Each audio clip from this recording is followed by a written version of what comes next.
একটা অন্যের সংস্কৃতিকে নকল করাটাকে আপনি প্রগতিশীল বলেন? সমস্ত, হ্যাঁ আমরা কম শিক্ষিত দেশকে ভালোবাসি। ক্ষুদিরাম বসু কম শিক্ষিত ছিল, দেশকে ভালোবাসতো। আপনাদের মতো গাদ্দার রাজনীতির আগুনে অনেকটা রুটি সেকা তো হয়ে গেল, এবার আসি কাজের কথায়। অগ্নিমিত্রা দিদিকে নিয়ে তো বেশ অনেক দিন ধরেই একদম ট্রেন্ডিং টপিক বানিয়ে একদম মিলিয়ন ভিউ, তাই না? এই যে কলকাতায় বা তারাপীঠে বিভিন্ন জায়গায় যে আগুন লেগে প্রচুর লোক মারা যাচ্ছে, তখন কই সরকারকে বলতে তো ছাড়ছেন না।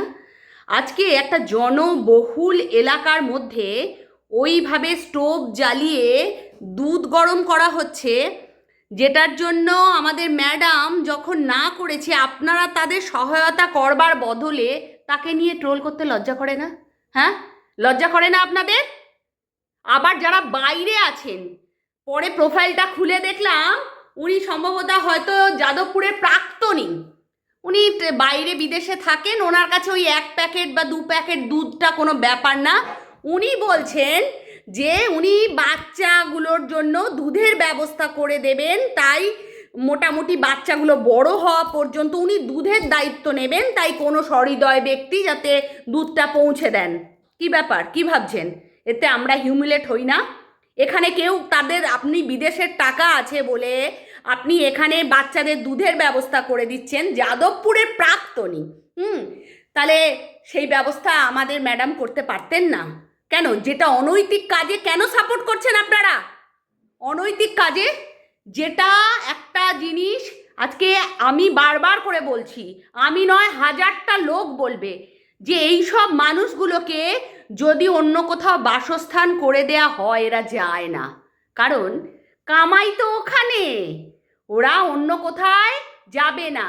ওদের এখান থেকে ওখান থেকে হাত টান করে যে পয়সাটা পাবে, ওরা কোথাও বাসস্থান করলে তো সেই পয়সাটা পাবে না, ওখানে তো খেটে রোজগার করতে হবে। আর বাঙালি তো খেটে রোজগার করা ভুলে গেছে।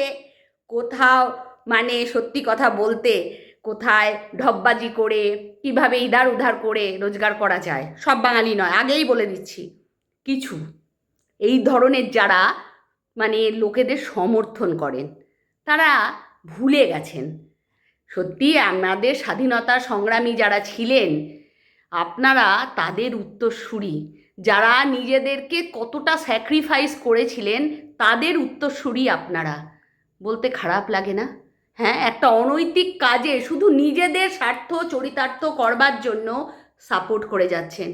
আপনাদের ধিক্কার দিলেও কম হয়ে যায়।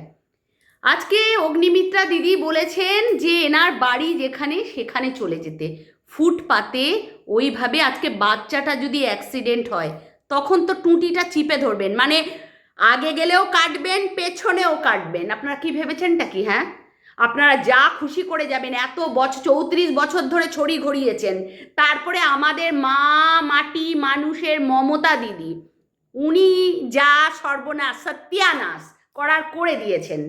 এরপরে যেটুকু বাঁচাবুচা যা আছে সেটাকে যখন একটা মেন স্ট্রিমে ফেলার চেষ্টা করছে, একটু আধটু তো এদিক ওদিক হবে। দিদি কেন রাগ করে বলেছে, হ্যাঁ একটা স্টেটে যাকে অত বড় দায়িত্ব সামলাতে হয় তার অত পোলাইট ব্যবহার আসবে না, ঠিক আছে? অতিরিক্ত পোলাইট ব্যবহার আসবে না। ওনাকে বাড়িতে, নিজের বাড়িতে বসে মোবাইল ফোনে টাইপ করে হ্যাঁ বড় বড় ডায়লগ ঝাড়া যায়, যখন ফিল্ডে নামবে তখন পরিস্থিতিটা বোঝা যায়। আর এই গরিব মানুষের তকমা কতদিন ধরে চলবে? হ্যাঁ, কেন কেন চলবে এদের? আর গরিব মানুষ কি এই বিজেপি সরকার বানিয়ে রেখেছে এদেরকে?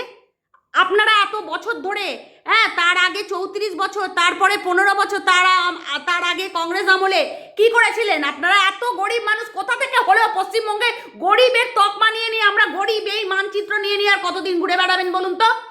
হ্যাঁ, কতদিন ঘুরে বেড়াবেন? আপনাদের সে মানে মানে উগ্র কি মুক্ত মনা, মানে প্রগতিশীল চিন্তা ভাবনার মানুষজন, বিচারধারায় একটা আধুনিকতা, একটা অন্যের সংস্কৃতিকে নকল করাটাকে আপনি প্রগতিশীল বলেন?